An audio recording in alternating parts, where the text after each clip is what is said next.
This is the Rugby Odds, where an unlikely pundit panel of a wordsmith, a WWE legend, a rugby star, and a supermodel scour the globe, seeking best bets and bad behavior. Are you not entertained?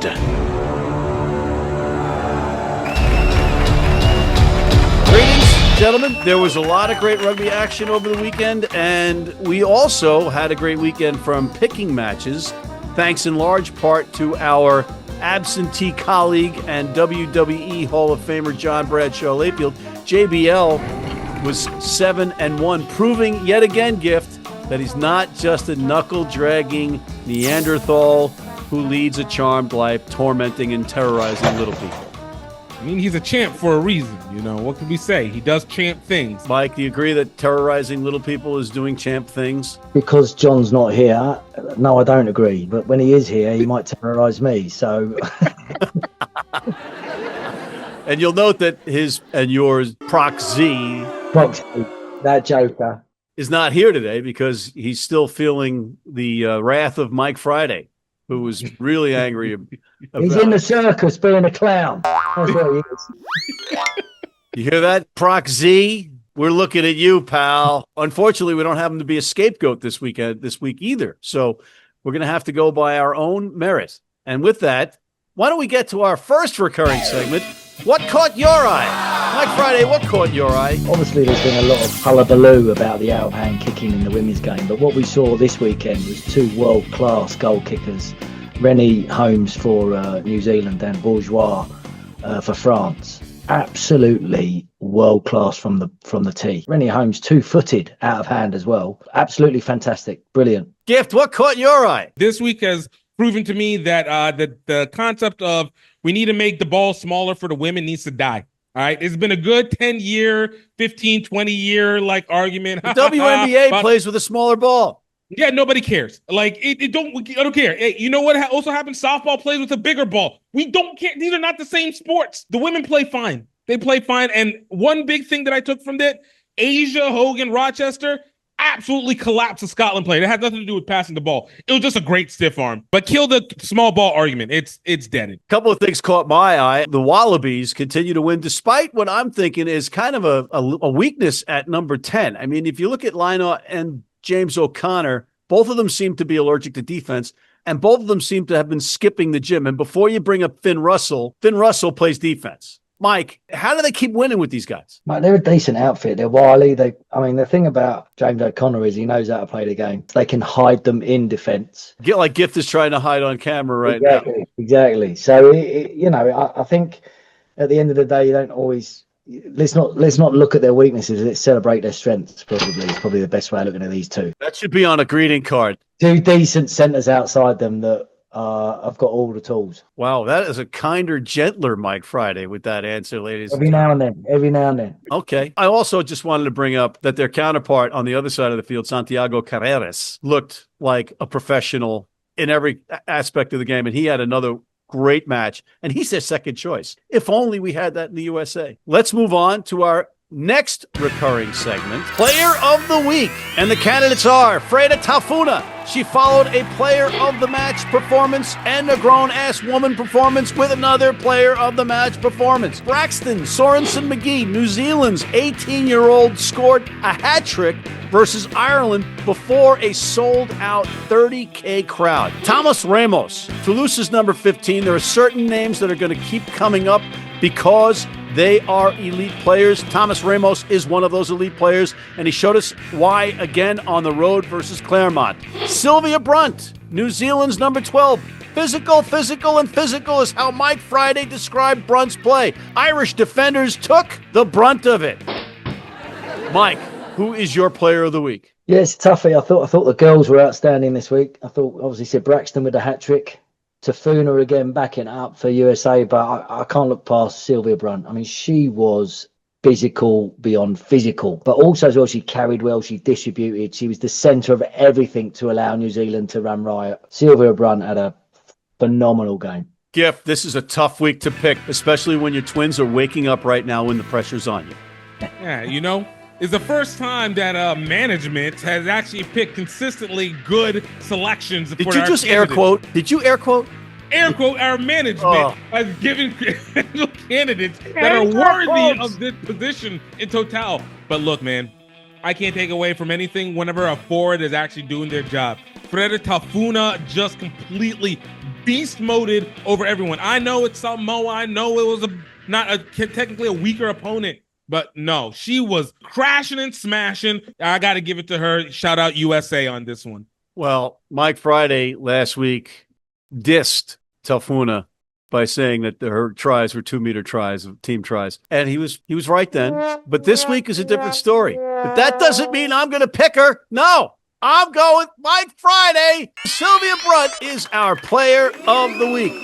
Next, Gift, don't pout, because, again, we're at your favorite segment. The nominees are Evan Etzebeth, 80 menacing minutes again, and a demonstration of athleticism with the ball. Scott Barrett, the All Blacks captain, his day included 80 minutes of going toe-to-toe with the likes of Etzebeth and winning. And Artie Savia, in a sea of grown-ass men, he came up huge by getting over the ball and earning the turnover with ticks on the clock, and the Springboks about to score the game-tying try. Harry Wilson, big rugby balls, eschewing the tying penalty kick for a tap and go at death for the win. Mike, who is your grown-ass man candidate? Man, I mean, this is a tough crew to pick from. I mean, the Etzebeth, Barrett and Sevilla come up with big physical moments, but talk about big balls. Harry Wilson turning down the penalty kick, being a captain and saying we're going for it. That was ballsy of the highest nature. So Harry Wilson for his leadership. That was grown-ass man leadership from start to finish. And they got the win. Massive. And Harry Wilson, you should be honored that Mike Friday is actually saying Harry Wilson, because he hasn't said it in the past. He's still not Tommy Freeman, but that's just usually air for Tommy Freeman. But now it's Harry Wilson as well. Gift. Again, management actually did good. After 5 years, we finally got a good list.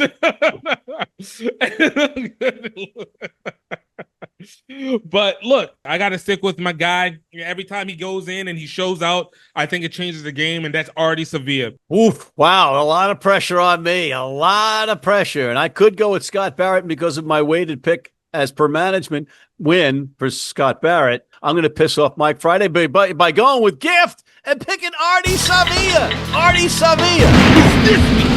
Grown-ass man. No hard feelings, gentlemen, but you're going to go into the green room while George comes in. We're going to talk to George and then bring you guys back for picks and more after this. If you're in New York City and want to watch some great rugby, have some great food, and some great times, go to the world's best rugby pub, the Pig and Whistle on West 36th Street.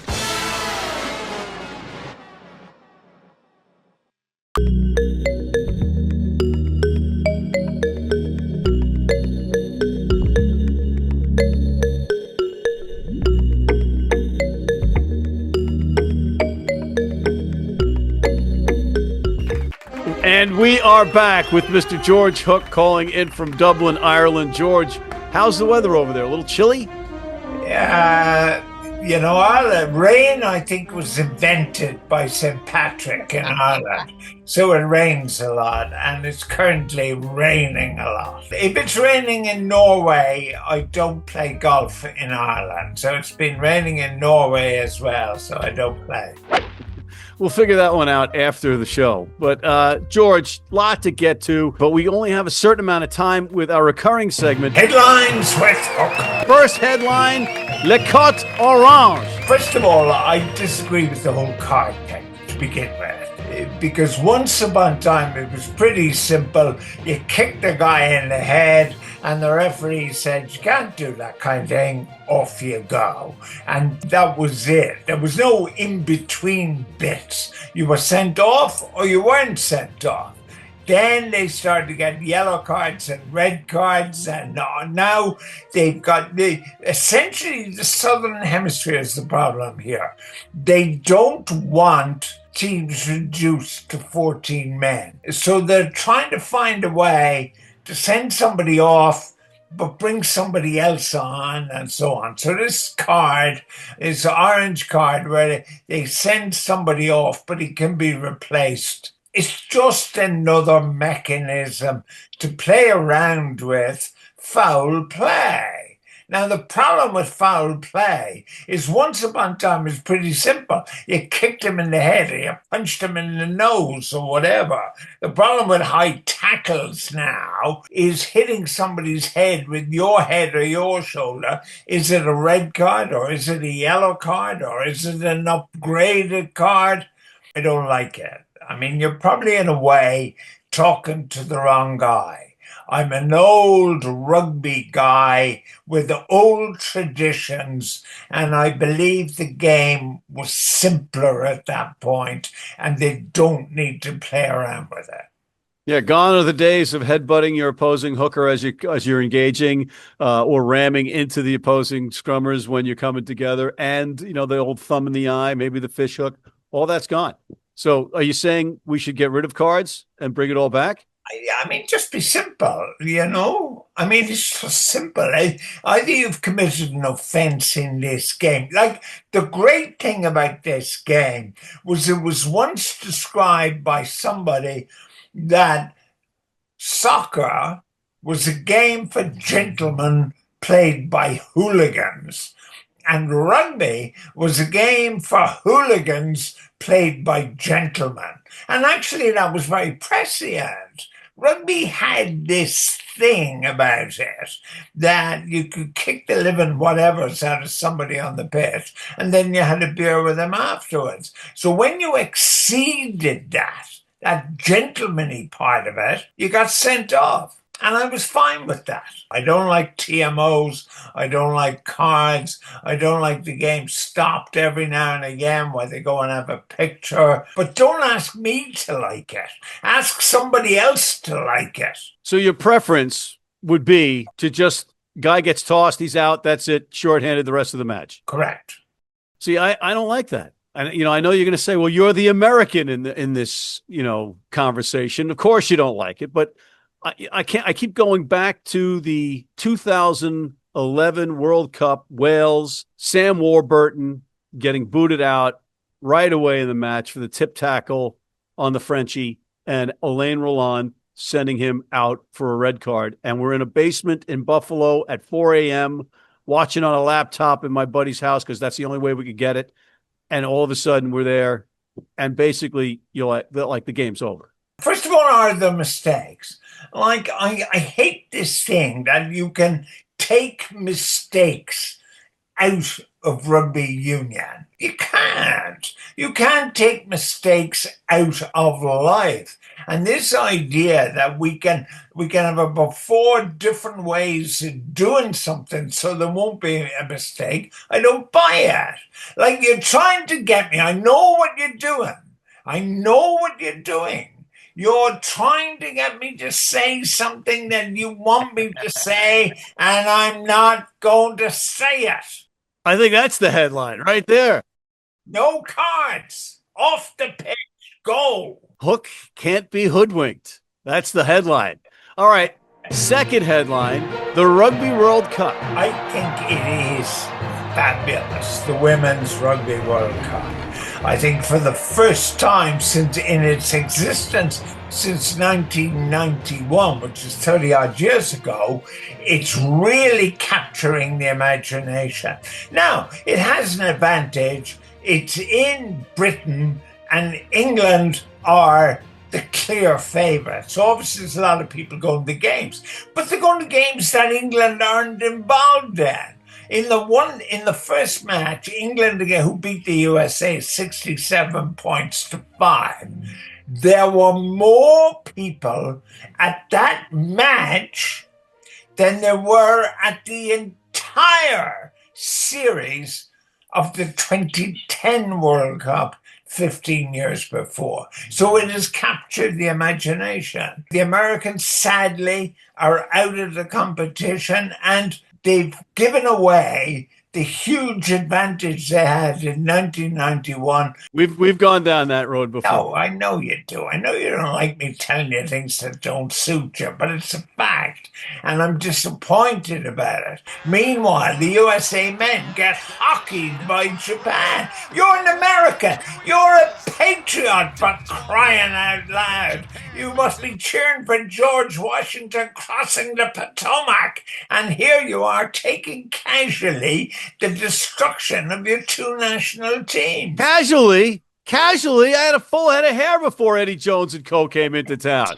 So, the thing is that we've had some great teams in this who haven't necessarily done well. I mean, I watched the Samoans and the Fijians and their love for the game. I mean, it was like 50 years ago. It was just wonderful to watch it. The athleticism of so many of the girls.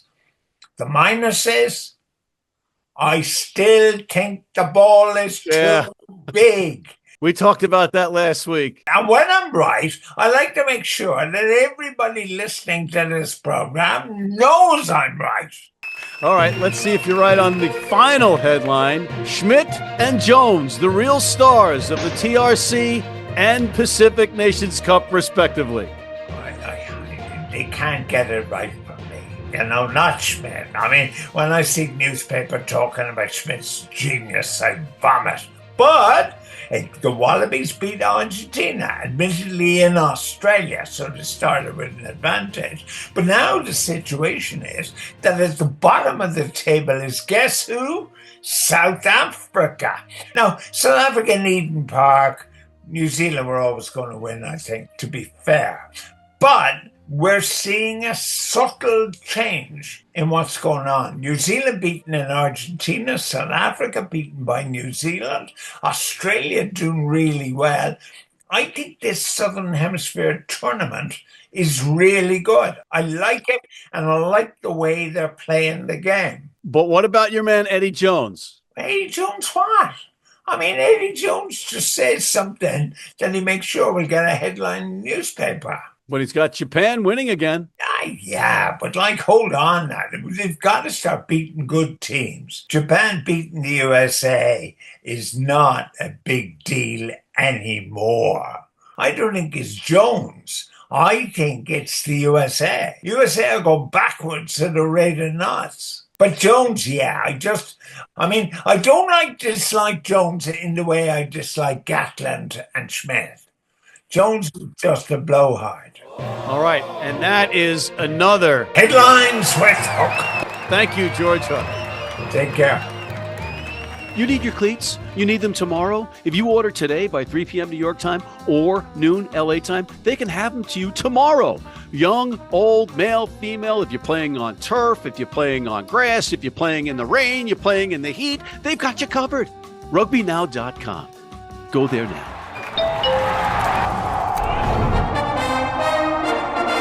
From New York City comes America's longest running and most popular rugby show.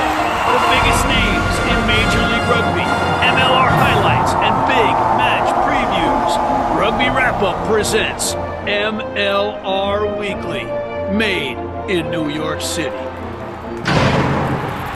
And we are back. Gentlemen, we are going to continue with our picks, and our first up on the slate is the Women's Rugby World Cup. Let's start it off with New Zealand, minus 38.5 versus South Africa at Sandy Park. Mike? New Zealand. No issue there. Gift? New Zealand. South Africa's been great, but New Zealand. I'm going to make it anonymous and unanimous. Let that sink in, folks. Just cover your face. Just cover your face. Yeah. All right, let's move on to the next one. Canada, minus 23.5 versus Australia in Bristol. Mike? I think Canada win the game, but I don't think they win by 23.5. The Australians rattled England, and they've got world-class people on the wing in Miller and at fullback Housey. So I think Canada will squeeze by, but I think it'll be a tight game. I think it's going to be the game of the round. Gift? I truly want to agree with Mike on this one because I do think Australia has it, but Canada's forwards are better by a lot. And that makes a big difference. So, yeah, Canada, I'm going to give it 24 points, and it's going to be close. All right. I'm going to go with Australia as they continue to rise to cover the spread, but Canada to win by like 18 points. The next one up, France versus Ireland at Sandy Park, Mike. I think the French are bubbling nicely, and Sansus at 9 just makes them tick. I like their centre, Condé. You got Fall in the second row, and then you've got Kembe they bring on, and they've got Grise on the wing. Wow, she's hot to trot with her wheels, and Bourgeois at fullback. So yeah, France I think will do a proper job on Ireland. Gift. Yeah, look, France is a bunch of running gazelles that are just making their way through. Like France has got this on Ireland. I said I don't want good results to happen to France, but good results are going to happen to France, and this is going to be a blowout game. I'm going to pick Ireland to keep it within 28 points. How about, these spreads are enormous. They're going to keep it close within 30. I like your chat. It's a gutsy call. Proper brave. England versus Scotland in Bristol. A little bit of home field advantage, Mike. I think Scotland apparently have just lost 2 of their front row who were their mainstays. So I think this is going to be a massive blowout. I think already Scotland mentally will be feeling it, and I think England will just run riot here. Yeah, England by 50. Gift. At least. Scotland couldn't handle Canada. Like, what do we? I mean, look, McGee's going to get 2 tries. I believe in that. But England's going to destroy this. Everybody's too used to each other. The Six Nations just made them too used to each other. England to annihilate Scotland and end that talk of them seceding. That's my pick. Let's move to the Rugby Championship. Australia, again, the favorite, -6.5 versus Argentina, and the over-under is 56.5. Mike Friday. I think Australia will win this, and I think they'll win it, and I think they'll cover. Gift. Argentina to cover, keep it under the 6.5, but it being also under 56.5 points. So you're going under and under. Yeah. Double unders. Gutsy. The W, which makes a W, winning. Fantastic. I am going to go with Australia again. Australia to cover. That's 6.5. Then we have New Zealand -4.5 versus South Africa, and the over-under is 47.5. Mike Friday. I think it'll be another physical encounter, but I think New Zealand will be better again. I think New Zealand win the game and they cover. Gift. Your team is at the bottom of the table, Gift. South Africa is at the bottom of the table. Yeah, I think Rassie rallies these guys on this one because this has just been way too disappointing. He's going to go with an 8-0 split off the bench. Straight up forwards. Like, yeah. I think South Africa covers this, and I think it's over the 47.5. Another 2-picker from Gift. You gave us 2 options. I'm going to give you 2 answers. All right. I mean, you could have used it in your pick of the week, but who am I to judge? I'm going to say the Republic of South Africa does not win again, and New Zealand covers again the 4.5 points. Pacific Nations Cup. We're each going to pick one, and it's a triple header on Sunday at Dick's Sporting Goods Park in Denver. First one up is USA versus Samoa. If the USA can win, they go to the World Cup in 2027. Mike Friday. I'm going to leave you boys to pick the red, white, and blue or not. I'm going to go Fiji will do a job on Canada. I don't know what the spread is, but Fiji will win by more than whatever is meant to be. They're definitely going to win by at least 10 to 15 points. Gift. I'm trying to be more positive this year, so I'm going to go Japan absolutely annihilates Tonga. No pressure on you then, Matt. You got to make There's no pressure at all here, Mike. You know why? Because I'm picking the United States of America to beat Samoa and go to the Rugby World Cup in 2027 and then win it in Australia. That's what I'm doing. No pressure here, pal. USNA, America to the World Cup. All right, mate. One likes to drink, no one likes to drunk. Remember that. You know what I mean? Yeah. Let's take a break and come back. Sunshine. Yeah. Woo. Yeehaw! Some more moonshine. We'll be back after this with more. Hey, U.S. fans, you can tune into every match live on Flow Rugby. How do we know that? Because we're on there all the time. We are back, and we're going with the NPC. Mike, who do you like? I know who you're going to say. Go ahead. My boys, Jed Melvin, Tom Barham, they don't let me down. They, North Harbour, are away at Waikato. Waikato have a 10.5 points. I think the boys may not win it, but I think they'll keep it tight and close. Squeeze another little win for us on the gambling sheet. Taranaki disappointed me last week, and I feel like they're taking my appreciation for them, taking advantage of it like a Democrat back in 2016. So I'm going to go with Canterbury to do this one. Return back and make Taranaki earn my appreciation. Again, Canterbury to take this one. 11.5 over Tasman. Yeah, it does nothing for them. Wow. Nothing for them. If not only you turn your back on your Taranaki side, but you hate Canterbury and you're siding with them. What's next? You're going to wear you're going to wear Les Blues top next week? This is how you win back the vote. You win back the vote. You let them know who is their true loyalist and to give us results. All right. You got me. I'm all psyched for that. And as a result, I'm taking Auckland minus 8.5 versus Manawatu. Next, top 14 as we're running out of time. Mike, who's you picking the top 14? There's French. I've got to go away, and I'm going Bordeaux. Yeah, they got a couple of teenagers in there, but they fear nothing away from home. So Bordeaux to win on the road at Racing 92. Gift. Boom. Toulouse, because Perpignan is not going to arrive because they're just going to bring their C team because nobody wants to go on the road anywhere in France except for Toulouse and Bordeaux. It's not even that far, but you're right. They won't bother turning up. Yeah. And I'm going to go with Montauban because I wanted to say Montauban versus Lyon. And they are getting 7.5 at home from Lyon. We're at that time, John's favorite time of the show. Picks of the week, Johnny. Who do you like? Mike Friday. I'm going for the overs in the Aussie-Argy game. I think there's going to be points scored. It's going to be a right old ding-dong. But both teams like to run and move the ball wide as well. So and they like transition rugby. So, yes, overs, Aussie-Argies. Gift. Yeah, out of the Canada-Australia game, I think we got two of the best scorers in there. I look at Asia Hogan Rochester to get 2 tries on the day, and for Caitlin Halsey to be able to get another 2 tries for Australia on that one. Still think Canada wins it by a lot, but Halsey is just that both of those players are just too addicted to the try zone. All right.